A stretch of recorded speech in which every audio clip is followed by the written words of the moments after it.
Good morning, students. In today's session, we will understand the concept of thermal death curve, which is one of the most important tools used to study microbiome destruction during heat processing. This concept helps us visualize how microbial populations decrease when exposed to heat over time. To begin with, let us understand the fundamental ideas behind thermal death. First, heat lethality.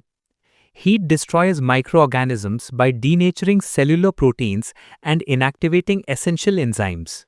Second, logarithmic death. Microorganisms do not die all at once. Instead, a constant percentage dies during each time interval. Third, time-temperature relationship. The effectiveness of heat treatment depends on both temperature and time. Higher temperature generally means shorter time is needed for destruction. The thermal death curve is defined as a graphical representation that plots the log of surviving microorganisms against heating time. Two important conditions must be maintained. First, temperature must remain constant. Second, microbial death follows first-order kinetics. On the graph, the y-axis shows log survivors while the x-axis shows heating time. Under ideal conditions, this relationship produces a straight line. Let us observe the log survivors versus time graph. The y-axis represents the logarithmic number of surviving microorganisms. The x-axis represents heating time in minutes. As heating time increases, the number of survivors decreases. Because the scale is logarithmic, the curve appears as a straight line which indicates constant death rate. This straight line decline is a key characteristic of first-order microbial destruction. However, in real situations, the curve may not always remain perfectly straight. Three patterns are commonly observed. First, the straight line, which represents the ideal condition where microorganisms have uniform sensitivity to heat. Second, the shoulder curve. Here, there is an initial delay before exponential death begins. This may occur due to cell protection, clumping, or activation of spores. Third, the tailing curve. At the end, the rate of death slows down, often due to resistant microorganisms or protective food components. The slope of the thermal death curve is directly related to the d-value. The d-value, or decimal reduction time, is defined as the time required at a specific temperature to destroy 90% of the microbial population.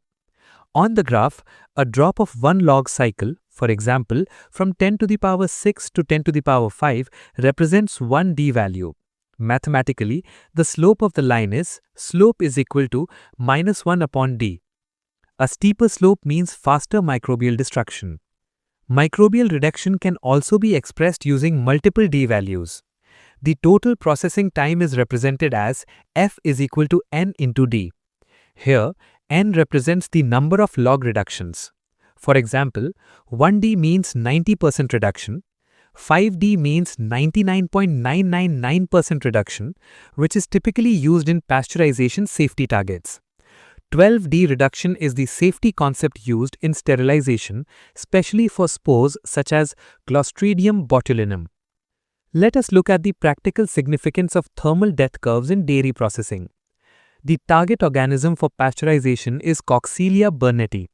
It is considered the most heat-resistant non-spore-forming pathogen found in milk.